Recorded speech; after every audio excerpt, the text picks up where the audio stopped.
Opinion Paskamban Gadi was the day Bengal chose her soul. There are dates in history that shine not with fireworks but with the quiet glow of conscience. June 20, 1947 was one such day, a day when Bengal, bloodied and bewildered, stood at the edge of oblivion and made a fateful choice. It chose India, civilization over surrender, memory over amnesia. This day, now observed as Paskamban Gadi was, marks the moment when Dr. Syama Prasad Mukherjee stood like a solitary flame in a storm, refusing to let the ambitions of the Muslim League devour Bengal. As the architects of partition redrew borders in haste and indifference, Dr. Syama Prasad Mukherjee invoked not maps, but moral memory. His resistance was not loud, it was luminous. In 1947, amidst the chaos of impending partition, Hussein Shahid Suhrawardy, then Premier of Bengal, proposed the idea of a united Bengal, an independent sovereign state that would remain undivided and separate from both India and Pakistan. This idea, echoed with Muhammad Ali Jinnah's two-nation theory and was widely seen as a strategic attempt to create a Muslim-majority country under the guise of unity, with Kolkata as its capital.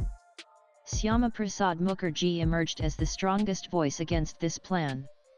Recognizing the danger it posed to Bengal's Hindu population and India's national interest, he vehemently opposed Suhrawardy's proposal.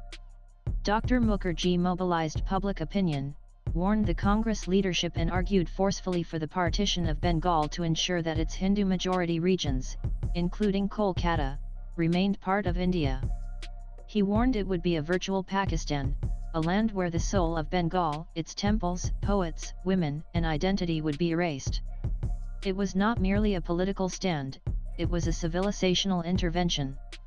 His efforts were instrumental in derailing the United Bengal scheme and securing West Bengal's inclusion in the Indian Union, thus safeguarding its cultural and civilizational heritage. Yet today, as West Bengal marks another year of existence, the state government refuses to remember, seeking to erase this date, rewrite identity, and obscure sacrifice.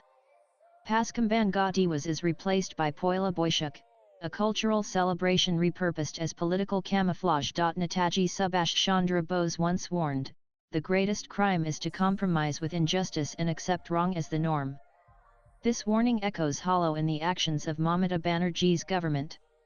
Mamata Banerjee's regime, in its eagerness to appease and recalibrate identity politics, has abandoned the very legacy that saved Bengal from cultural annihilation.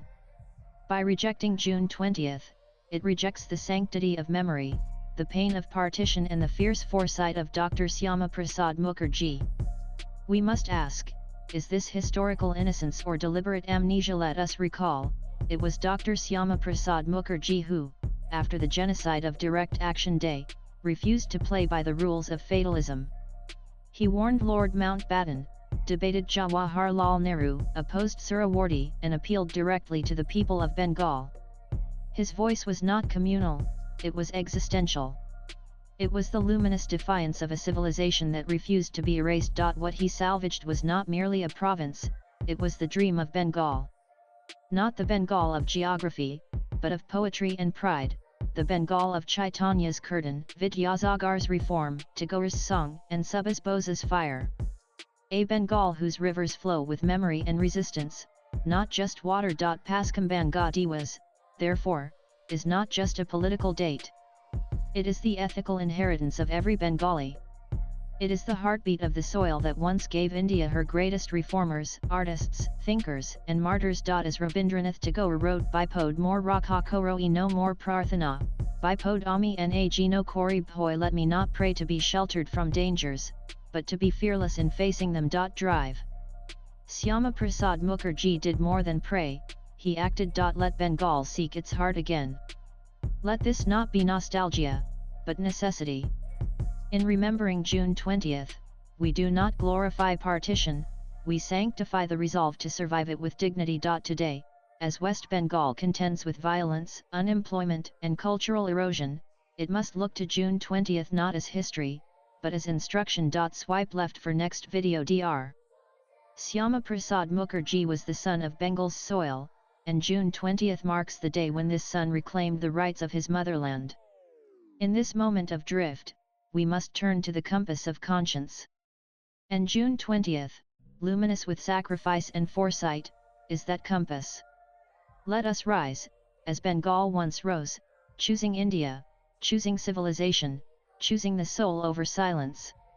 On Paschimbango Diwas, Bengal must speak again. And this time, the world must listen. Dr. Sukanta Majumdar is the Union Minister of State and President of BJP's West Bengal unit. Views expressed in the above piece are personal and solely those of the author.